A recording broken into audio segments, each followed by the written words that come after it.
I still don't think that's gonna work, Spider-Man, but we'll see. Okay.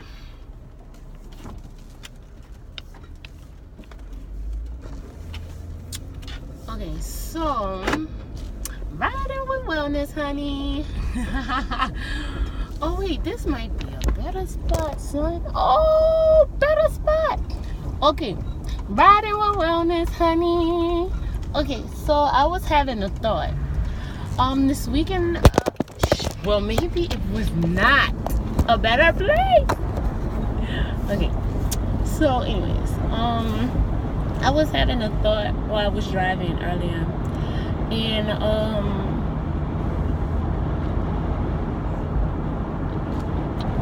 this weekend went by. We hung out by my husband's family, and one of his aunties, she's a beautiful lady, and I had told Alden that, you know, one day she's gonna be like a story, she's gonna, one of my characters are gonna be inspired by her. I'm gonna have a book and the character's gonna be inspired by her, because I feel like she's like a story book character just waiting to be written. I find her very, very fascinating. I do find sometimes she fearmongers a lot. I guess it's because of her profession that she's been in her, you know, since her whole working life. She's a nurse. But sometimes I find that, you know, she could like harp on things that's kind of like not that big of a deal, but I feel she makes it a big deal, and she kind of wants it to be a big deal. Like for instance, Atlas, my son, I took his pants off because they were wet. He had peed in them, and but I put a diaper on him, and he just was walking outside. And this is in the summer, and it's like hot outside. It's not even dark yet. It's like in the daytime. And he's just walking around outside in front of the house, by Alden's mom's house. And she's like, she was like, do you want me to hold? Because I had his pants in my hand. And I was just running behind him, acting like I wanted to put them pants on him, but I was not tripping. It was more of just me playing with him or whatever. And she was like, you want me to hold them so you can put these pants on? And I was like, oh no, I'm not sweating him about these pants at all. I'm not sweating him. It's okay. And she was like, he might get bit by a mosquito. And I was like, okay. That, you know, it's okay. He could get bit by a mosquito. She's like, but why would you want him to get bit by a mosquito? Just because I said it's okay, that's the first thing, doesn't mean I want him to get bit by a mosquito. It's kind of like, okay, how do you know, and it's just like that. Well, I don't equal that to be the same thing. So, and I was like, but I think he'll be okay, you know, if he get bit by a mosquito, he won't die. And she was like, well, he might get malaria, and he might die. And I'm like, okay, then he might die. That, you know what, that could happen. And then I was like, but he's gonna die one day. I put that in there, because it's the truth. He will die one day. She's like, but why would you want your son to die? And I'm like, what? Like, no, I'm just saying he will die one day. But you know what? You are correct. He could get malaria. He could get a mosquito bite. He could itch. And, you know, he could get malaria and he could die. That very so can happen. But I feel like for her, that wasn't enough.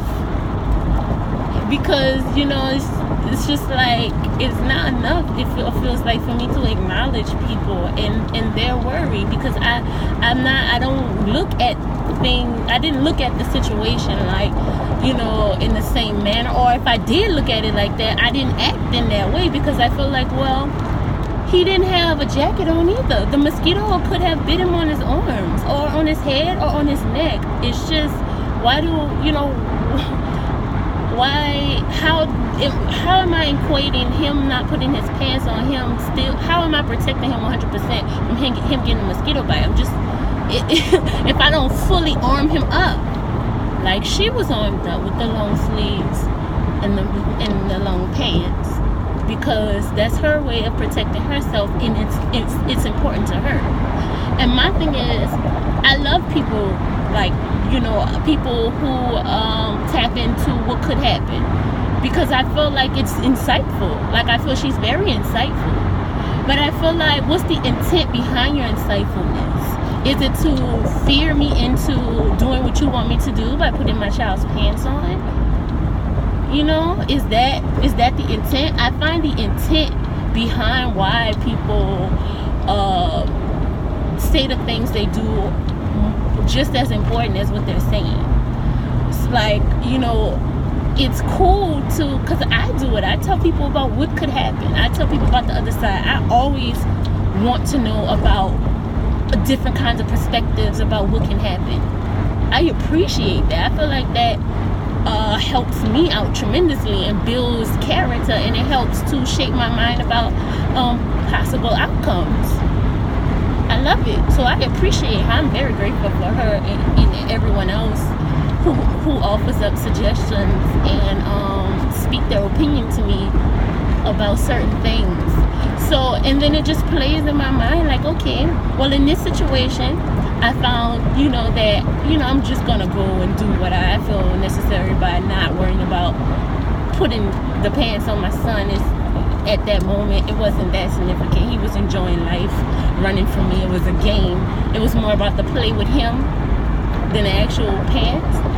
So it's all good. I felt in that moment that I made the best decision for that moment, for the lessons that I wanted to learn, and I was cool with that. Now next time I take and I file that into, yeah, you know, he definitely could get these things. He could get a mosquito bite. He could itch. You know why? Because I see him all the time. He get mosquito bites all the time. And you know what happens? He get through it. It's just a temporary discomfort. It's like, why do we run from temporary discomfort?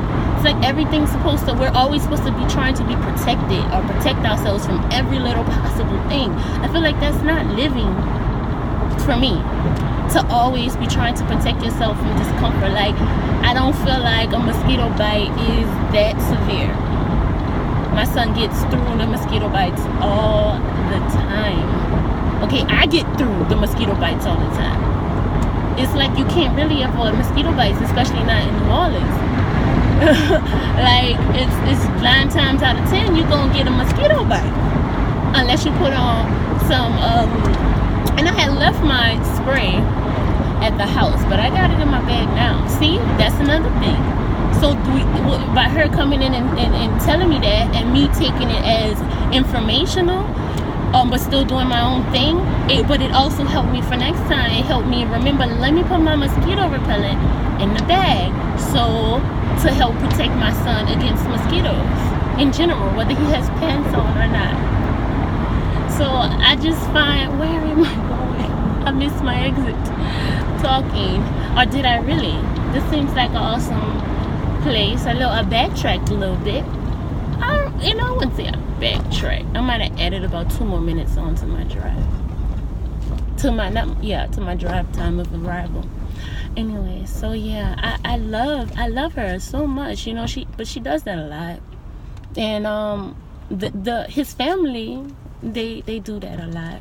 Even him, he does it a lot. It's something he gets it from them, and it can sometimes drive him crazy, but he doesn't realize that he fearmongers too, and that he gives information to kind of control that. Because you know, you can give information, but when somebody says, I hear you, thank you, but just because I don't, that doesn't mean that I have to still come away with how you feel. That doesn't mean I have to correct what I'm doing or change what I'm doing to make you feel better, or you know, to make you feel, to make it seem like I'm listening to you and you've been heard. I just feel like that's not up to me. You should want to give information freely, whether or not the person does it in your face or not. You should give this information in hopes that even though in this moment you should give information that even though in this moment this person may be seeming oblivious or not paying attention, doesn't care anything about it, that you know that you're fine with that. Because even though you're saying and the person is not reacting in the timely fashion that you feel like they should be, and they should react in the way that you want them to react about the information you giving them, does not mean that it didn't set the seed and that the person won't utilize it in another way, or utilize it in a way that they feel that benefits them. I feel like information is wealth. Telling people your life experience is wealth. And I'm grateful. So it definitely showed me where my husband gets his point of view on carrying yourself out. Carrying yourself, okay, I mixed those words up. I definitely see where he gets his perception about how to handle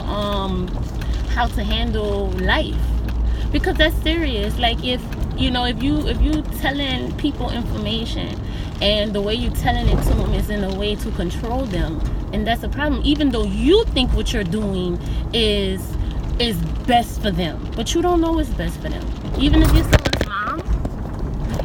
you're someone's mom, cousin, uncle, you've been here so many years before them, you still don't know what's best for them, because the only life you've ever lived was yours. So you know what's best for you, but you don't know what's best for someone else. So for me, it's better to just give information and let people use the information how they see fit, how it's best for them. And I feel like sometimes I feel like his people don't. Sometimes I feel like they give information because they're uncomfortable and they want you to change how you feel for them. They want you to change how you feel. They want you to do what they want you to do. And my husband, he does that a lot. He wants me. We had a disagreement about AJ. We went to Canal Place and we parked in Canal Place. We actually went to the zoo, the aquarium, but we parked in Canal Place. And he was telling the story how him and AJ went somewhere, and AJ was climbing on a railing in the parking lot garage, and it was like really high up. And he said that he had to how AJ was how AJ was climbing on a railing, and they were in the parking garage, and he was telling me the story, and that's why he didn't want to park right by the railing, because he was saying how the kids are dangerous, they'll climb on there and stuff. And I was like, oh, okay. And then I just started asking him questions about what happened, and he just started getting irritated, because I was like, why, did you feel he was gonna fall? And he was like, no, it's just the possibility that he could. So I didn't even think about it. I just grabbed him and, took him, brought him down. I just stopped it before anything could happen. And I'm like, okay. I was like, but, was he making you nervous to where you believe something was going to happen? He was like, no, he literally was getting irritated with the questions I was asking him. And I'm like, why are you getting irritated? And I'm like, well, for me, I was like, I think you did. And even in that, I said, well, I think you did what you felt was necessary, because I feel like I wasn't there. I have no idea if he made, if I would have did the same, because I feel like I don't want to stifle my kids. And yep, I'm a very radical thinker, because I feel that, I go based off of situations in that moment. I can't say what I won't do. I can't say that I wouldn't have let him climb. I couldn't say that I would have stopped him, for sure. But listening to him, and from previous situations that I've been in with myself and with him, I might have would have stopped him. I might have would have. But I've also been in situations where Alden did some risky things that I didn't stop him from doing, that I just let it play it out because my gut told me let it play out. See, I feel like that's the key difference in how I'm living my life now. Before, I would live on thought and fear, like, oh, let me fear, and I don't pay attention to these feelings. But now, in my gut will tell me, oh, Valencia, it's okay, let this play out. And I'll be so happy that I didn't stop it, because then all that, in those moments, is where Alden shows me how I can, he shows me what he can do. And so therefore I don't need to have fear if I can see what my son can do. It's like you have fear because you don't believe in his ability to not kill himself, to not fall down. That's why I feel like you're fearful, because you don't believe in his ability. But see, me, I watch him every day and I allow him to do risky things that make me uncomfortable. But I feel like just because it makes me uncomfortable, Why do I need to stop him from doing things? This is my discomfort level. He's not doing anything wrong, but stretching and testing his boundaries, because that's what us humans do. If we didn't test boundaries, we would have never went out of space. You see, if people just sat up there and said, oh no, it's so scary to go out of space, you can die. People did die going out of space, but it stopped no one from going. So my point is, what if my son want to be a tightrope walker? What if my son want to climb up buildings? What if in his life, in 20 years from now, my son is on a TV show because he's what they call it, a daredevil? And then he's thinking back, well, you know what? The moment that I knew that I was going to be a daredevil is when my mom let me climb, let me take a little risk, or allow me to explore something even in the face of death. So then what do I need to be scared of? When I had moments where I thought I was going to die, but I didn't. And from that, I learned that, you going to die anyways. But also, and I was trying to explain to my husband, you did an awesome thing too, because you stopped him. And then I asked him, well, did you tell him and show him different ways that he could have accomplished it, climbing without killing himself? Because I don't know why my son might need the skill of climbing a building. I don't know where in his life he may need the skill of climbing and being able to climb quickly and efficiently. I don't know. So I was like, thank you. You did an awesome job at teaching him and telling him in this moment, okay, this is dangerous, educating him on what can happen, and also showing him how he can do it effectively when he's not around you. Because who says he's not going to do it again? That just means he's not going to do it around you. But he's going to do it around other people. He's going to do it around himself. You ain't going to be there, and then you never gave him the tools. But my husband, you did. So I find that's very valuable. So next time that, he tries this, he can think he has information on it now. And he knows, that how to secure himself. But if you just tell him get down and you don't give him no other tools but that this is dangerous, all you doing is setting your kid up for failure. That's how I feel. And I'm not I call it depowering. I'm not going to depower my children. I'm going to empower them in any chance that I get. And it's going to push my comfort level. And if I'm at the point where I feel like this is uncomfortable for me, I tell my kids, look, it's nothing against you. It's not that I doubt your ability not to kill yourself. It's just for my comfort level. And right now, in this space of being and in my mind, I just can't, son. Just for me. Just please, let's just not do this right now today. Let's try this again another day when mama can wrap her brain around this. This has nothing to do with you. This is me. You know what I mean? Because that is letting them know that I'm not comfortable at all. I'm not comfortable with seeing you that you may fall off a building. It's not, you know what I'm saying? I'm not comfortable with that right now. And not even seeing, I'm not comfortable with the fact that I can't save you. I can't help you in some kind of way of me climbing. And what if you do fall but you don't hit the ground but you stuck there? You know what I'm saying? Now, I have to be comfortable in my ability to get you out of this situation. I feel like that's where I'm going at. Is that so now I know that since I'm not comfortable, I need to practice climbing buildings. I need to practice with you so that we both can be comfortable in situations like this. It's pretty much stop trying to stop life from happening. I'm not gonna stop life from happening for my kids. Life happened. Point blank, period. I just want to teach my kids how to enjoy life when they're doing, how to be aware of what's going on in a situation to get themselves out in a safe manner, and how to deal with whatever happens afterwards. I want to help develop them, not help control situations or control things that I can't control.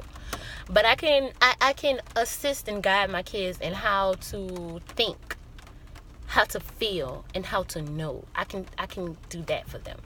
So it's it's not that I won't stop my kids. I do. I stop them from doing stuff all the time in that moment when I feel it. But I also freely let them do things that I feel they need to character build. And so, like I said, it's nothing wrong with people who I don't want to call it fearmonger, but it's nothing wrong, I find, with people who their mind goes to the worst case scenarios. They're very, very, very valuable. People who go to the worst case scenario, you are very valuable. But Why are you doing it? Why do you always talk about the first case? You go to the last case scenario. Is it because you're trying to control people with this information, or are you trying to empower people with this information? What's your intent behind the information? And for the people who get this information, for people that you feel like, why do they always have to let you know the worst case scenarios? Just take that information that they're giving you and utilize it. Maybe it don't work in this situation, but it could work in another situation. Utilize the information and apply it. Because if these people are coming to you with this, then that means that it's something there. It's something usable for you. Because everything happens for a reason. Everyone that comes into your life for a reason. Every conversation you have is for a reason. It's to feed something in your inner world that you need to deal with. So, and for you need to notice and be aware of. Being aware, even if you don't deal with things, being aware of things is crucial. Is life-changing. Because when you're aware, then you're not ignorant to it. You know what's going on, and you know, and you're able to make conscious decisions on how you need to move forward. So I learned a lot from yesterday, this weekend, yesterday and the day before yesterday, this weekend, learning about intention and why we give the worst case scenario, and why do we give certain information. What's the reason behind why we give this information? Okay, I'm out, and talked a lot. Until next time, be well.